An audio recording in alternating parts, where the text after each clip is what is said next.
Are you a current or future physician assistant wanting to learn more about finances? Then join me on this journey to become a PA the FI way.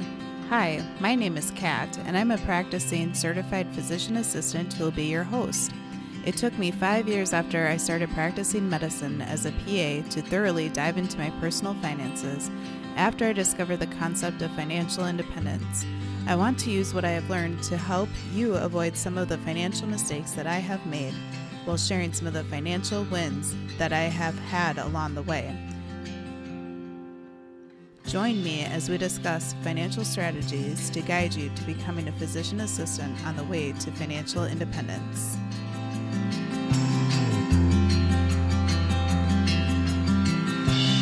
Welcome back, everyone, to the PA the FI Way podcast. I'm your host, Kat, and thank you so much for joining me for the show today. I don't know about you, but it has seemed like up here in Minnesota that summer is somewhat sadly starting to wind down a bit. The state fair will be starting soon, and many kids will be starting to return back to school in the area as well. Also, with my patients, I have been saying at the end of each visit that I hope that they enjoy the rest of their day as well as the rest of summer, because most likely for their follow-up visit, it'll be in the fall coming up. It's just amazing how quickly time seems to go. We have an upcoming camping trip that is scheduled with some of our friends from our church this weekend, and it's going to be at a state park that has some fishing at a lake that we've never been to before. So I'm really looking forward to trying to have a relaxed weekend as well as spending some time outside and hopefully catching some fish. We will see. So I hope that you are all enjoying the precious moments that are left of this summer. So this episode will very likely be a pretty short one where I want to talk to you about a story that has to do with credit freezes. But before I do that, it was just announced today, because I'm recording this on Wednesday, August 24th, that the president had made an announcement that up to $10,000 of student loan debt is set to be forgiven for qualifying borrowers who did not receive Pell Grants, and up to $20,000 if they did receive Pell Grants. And this is for only borrowers who earn under $125,000 per year as individuals, or up to $250,000 per year for married couples. In addition to this announcement, it was also announced that the national pause on federal student loan payments was once again extended through the end of 2022, so through December 31st, 2022, and is supposed to resume January 1st, 2023. However, they have said that this is the last time multiple times, so who knows if this is really the last time or not. We shall see for those of you who have federal student loans still. And since this was just announced today, all of the details haven't come out yet about it, so supposedly we're supposed to hear updates over the next few weeks. So if you're kind of like me and don't pay much attention to the news, maybe you want to pay a little bit more attention if you have some of those federal student loans still. So for today's episode, I want to talk about what a credit freeze is, and to start off by telling you a bit of a story. So I was a PA student at Des Moines University in Iowa, but I have been born and raised up here in Minnesota. So many of my elections I had requested to try to get near my home, which was near the Twin Cities, to be able to stay home as much as possible, or to stay with family members or things like that, to help keep the cost of living low, but also to be able to spend time with local friends and family during rotation year. Well, one of the rotations, which was my surgery rotation, it was 2 weeks general surgery rotation and 2 weeks cardiothoracic surgery rotation. So it was very interesting, but it was at the local VA hospital. And this was back in 2014, so several years ago. And I have no idea if this is still even a rotation offered through the school, or if this is still the process of things. But when I was told by my program about this rotation, I was told how technically the VA, for some reason, views PA students as employees. So I was technically hired for the 4 weeks that I was there for my rotation, and which this means that I was paid a small amount. That was certainly a very nice surprise because I wasn't expecting it and I hadn't heard about it until pretty much right before the rotation.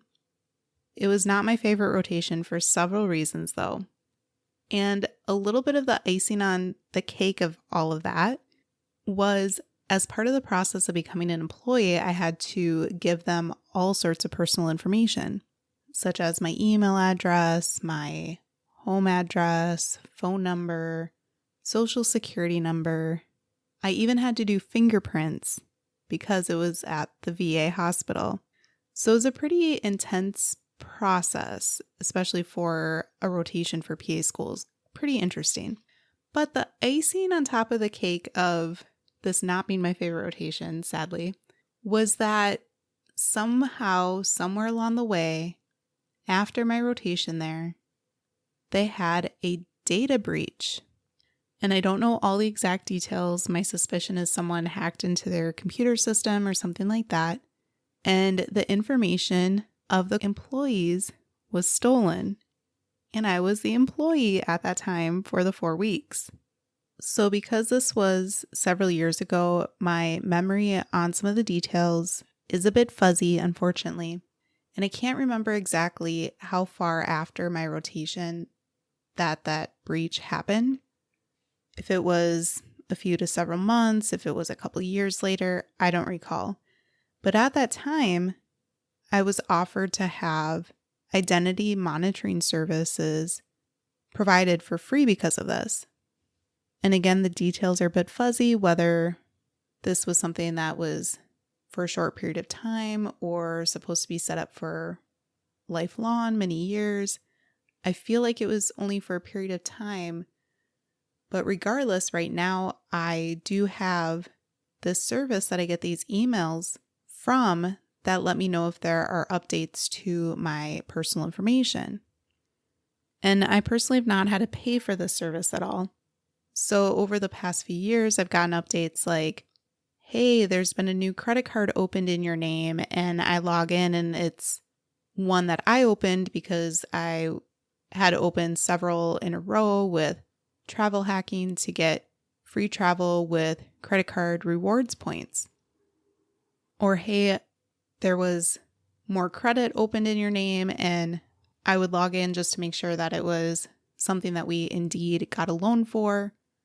So anyway, a few days ago, I got this notification to log in and check this alert.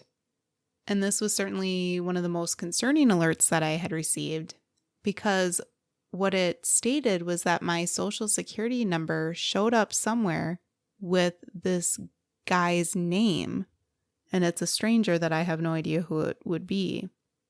And through this website, it talks to you about how you want to double check your credit, see if there's been more credit added under your name, and then it lets you know some steps to take if you feel like people have taken out loans or gotten credit or opened a credit card, or I'm suspicious of other fraudulent activity, of what to do. So I was like, oh, crap, this seems like a bit of a headache, but it needs to be done. So I logged into all 3 credit bureaus, which are Equifax, Experian, and TransUnion, just to confirm that I didn't see anything suspicious. And I didn't. But also to log in and to check all of that, I had to create an account because I didn't have an account with all 3 of those credit bureaus yet, or any of them technically. Anyway, this whole situation made me recognize and realize how lazy that I have been for not placing a credit freeze for myself. And as you know, this is a podcast for PAs about financial independence, so I'm all about finances, right? But part of growing your wealth is also protecting your wealth, right? And I have heard other people talk about credit freezes, but I had just never implemented it. And part of it is because it is kind of a pain in the sense that you have to remember to unfreeze it in the future if you are wanting to use credit or open more credits. So for example, like I said, there was a spurt when I was opening several different credit cards for travel hacking, or if you're trying to qualify for different types of loans or things like that, you need to be mindful that you don't want your credit frozen during those times. I still feel like it's a poor excuse on my end to not have done this yet. So what I did was I created the account for all three of those credit bureaus, Equifax, Experian, and TransUnion, and you have to enter some personal information. You also had to verify your identity. So they asked some questions in there about like past employers or maybe a license plate of a vehicle that you own, which my husband and I have owned several vehicles and we currently have several because I feel like he likes to hoard these old beater vehicles just in case something happens to a car and it breaks down. And I'm like, I don't know these license plate numbers or things like that, but they asked several different personalized identity verification questions. So I'm pretty sure I got one or two of them wrong even, and they were still able to verify my identity. And then you go in there, you set up your account, and then you can elect to freeze your credit for free through all three of those credit bureaus. And you do need to do it with all three of them, unfortunately, but it is now free to do. There was a law that passed a few years ago that made this free. And I would say that the process probably took me about 5 to 10 minutes per credit bureau. So maybe 30 minutes total. And sure, it's a headache and me stressing about not knowing my identity verification questions, which is pretty funny. But I'm glad that now I have that done. And then what did I do? I made my dear husband also do it.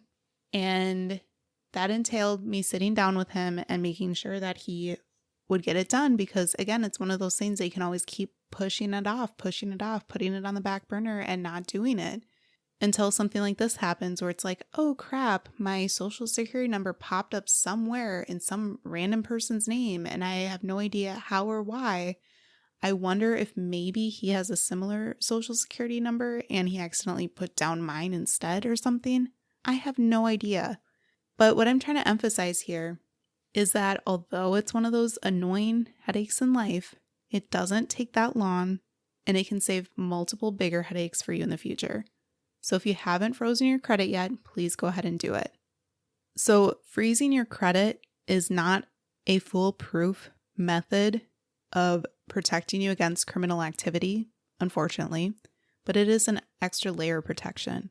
It helps keep criminals from opening fraudulent credit accounts under your name. It can help reduce your risk of identity theft. But again, it's not a for sure thing. Anytime that your credit needs to be unfrozen, you can log in and unfreeze it. I believe it was 2 out of the 3 of them made me create a PIN to have, so make sure you don't lose your PIN. So it's best practice to try to keep your credit frozen if you are not actively trying to get a new credit card or a new loan. So try to get into the habit of keeping it frozen in between those situations.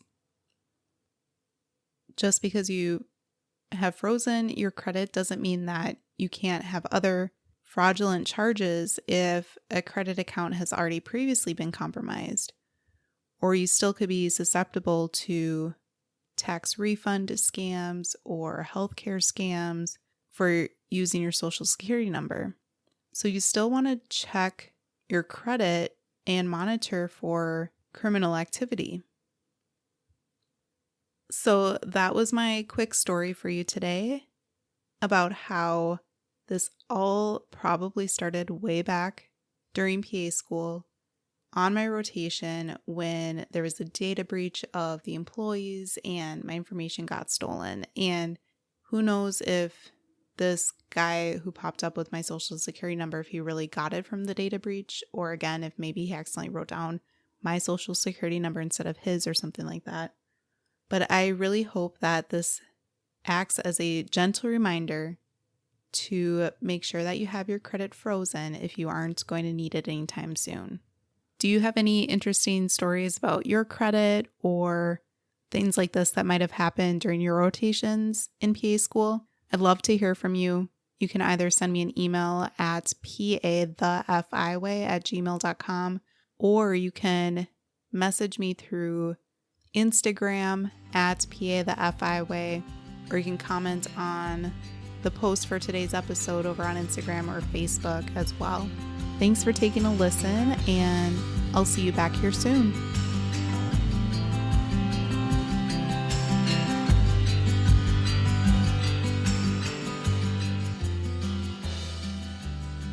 Thank you for tuning in, and I hope that you decide to continue to join me along this journey of becoming a PA the FI way. Please take a moment to press the subscribe button on the platform that you are listening to this on, but more importantly, consider sharing with another current or future PA that could benefit from the information that we reviewed in this episode. Take care and have a great rest of your day. Until next time.